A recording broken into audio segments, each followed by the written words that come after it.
Hello दोस्तों, मैं कपिल सैनी लेकर आया हूँ फिर से एक नई कहानी। मैं लेकर आया हूँ एक तांत्रिक की कहानी, जो मतलब यक्षिणी के चक्कर में पड़ जाता है, वो उसके साथ गलत करना चाहता है। ये कहानी है केरल के जंगलों की। वो जंगल भी मतलब वो प्राचीन समय के जंगल थे, और ये प्राचीन समय की कहानी है, क्योंकि आज भी लोग जब केरल में इस कहानी को किसी को बताते हैं तो वो सिर्फ कान में ही फुसफुसाते हैं। वो ज़्यादा तेज़ी से बताना भी पसंद नहीं करते हैं, क्योंकि हम लेके चलते हैं आपको प्राचीन समय के जो जंगल थे, वो उनकी शाखाएं आपस में एक दूसरे से मिली हुई थी। और वो इस तरीके से हो रहा था जैसे दिन और रात का समय एक साथ मिल जाता है ना, तो इस तरीके का मतलब वहाँ पर जीवन और मृत्यु को बताया जाता है। जो केरल के लोग आज भी बताते हैं कि जीवन और मृत्यु का जो अंत होता है ना, इस तरीके का वो जंगल था। वहाँ जाने के बाद में ये सब चीज़ें ख़त्म हो जाती हैं। तो वो तांत्रिक था जो, वो तो जो ना काले जादू का एक बहुत बड़ा जो ना ज्ञाता था वो, उसके पास अनेकों शक्तियाँ थी। लोग वहाँ जाते हुए डरते थे उस जंगल में, क्योंकि इतना अंधेरा रहता था। वहाँ सिर्फ वो तांत्रिक और उसका एक चेला था, जो मतलब नॉर्मल सत्य, मतलब उसका नाम कुछ सत्य करके कुछ ऐसी था। तो वो अपने गुरु के प्रति मतलब काफ़ी सेवा भाव से रहता था।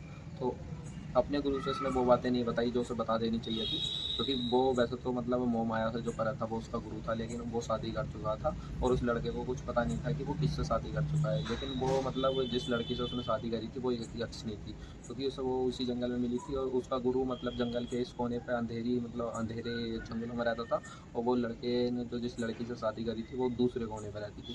तो गुरु जो है वो उसका तांत्रिक, वो काफ़ी मतलब काली शक्तियों का जो है ज्ञाता था, तो वो हर चीज़ को मतलब देख लेता था कि क्या हो रहा है जंगल में, क्योंकि जंगल की कोई भी चीज़ उससे छिपती नहीं थी।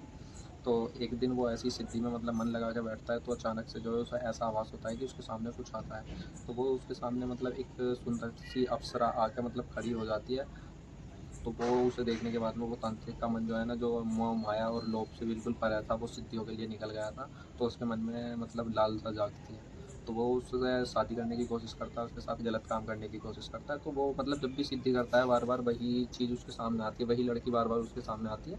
तो वो तांत्रिक फिर सोचता है कि अब तो इसे बस में करना पड़ेगा। जैसे कहते हैं ना कि मन हर लेना, किसी को अपने काबू में कर लेना, कंट्रोल में ले लेना।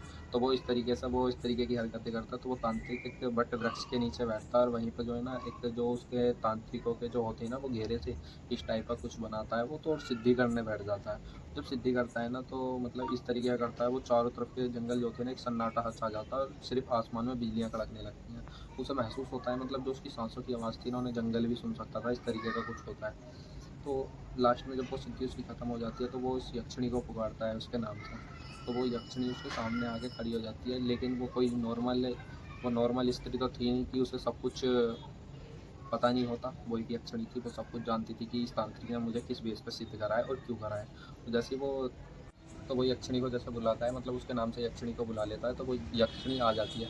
वो यक्षिणी सब कुछ जानती है, क्योंकि वो एक शक्ति है इस टाइप की, मतलब जो ब्रह्मांड की शक्तियाँ होती है ना, वो उस तरीके की एक शक्ति होती है यक्षिणी। तो उसे पहले से ही सब कुछ पता था कि उसे जो उस तांत्रिक ने किस लिए सिद्ध करा है। वो मतलब अपनी फिजिकल बॉडी की जो वो चीज़ें होती हैं ना, उन सबको मिटाने के लिए, जैसे हवस भी बोल देते हैं, इस तरीके की चीज़ें ख़त्म करने के लिए वो उस यक्षिणी को सिद्ध करता है, लेकिन उसे पहले ही पता होती है। अब जैसे ही वो उसको मतलब यक्षिणी को अपने काबू में करने के लिए आगे बढ़ता है ना, और जैसे ही उसे छूता है, तो वो देखता है कि उस यक्षिणी की आँखें बिल्कुल लाल हो चुकी होती हैं, मतलब इस तरीके से जैसे आग का गोला होता है ना, उसकी आँखों में आग सी जल रही होती है। वो मतलब पूरी तरीके से विकराल रूप ले लेती है। तो वो आज तक, आज से पहले मतलब उस तांत्रिक ने कभी ऐसा नहीं देखा था, तो वो तांत्रिक काँपने लगता है। तो वो यक्षिणी जो होती है उससे कहती है कि तुमने जो है ना मेरे साथ गलत करने की कोशिश करी है, मेरे को सब पता है। तो वो उसे श्राप देने की कोशिश, मतलब श्राप देती है कि आज के बाद ये तुम्हारी जो काले जादू, ये मतलब शक्तियाँ हैं ना, ये तुमसे छिन जाएँगी, और तुम इसी जंगल में पागलों की तरह भटकोगे।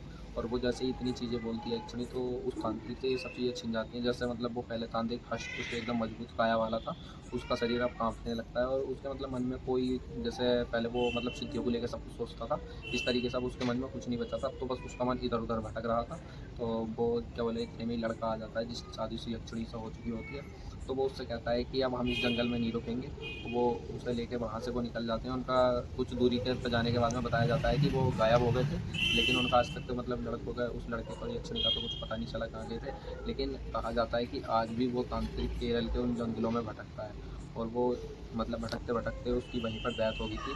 तो केरल के जो लोग हैं आज भी उन जंगलों में जाने से डरते हैं। वो लोग बताते हैं, मतलब किसी को कहानी बताते हैं तो वो मन-मन में ही फुसफुसाते हैं एक-दूसरे को, और वहाँ जाने की हिम्मत आज भी किसी की नहीं पड़ती, क्योंकि वो लोग कहते हैं कि वो किसी लालसा में वो तांत्रिक आज भी वहाँ भटक रहा है, क्योंकि उसकी मन की इच्छाएँ आज भी पूरी नहीं हुई। तो दोस्तों, कहानी का सार काफ़ी अच्छा है, समझने वाले अच्छे से समझ सकते हैं, और कमेंट में आप बता सकते हो आपको क्या सीख मिली। चैनल को लाइक, सब्सक्राइब एंड कमेंट ज़रूर करें।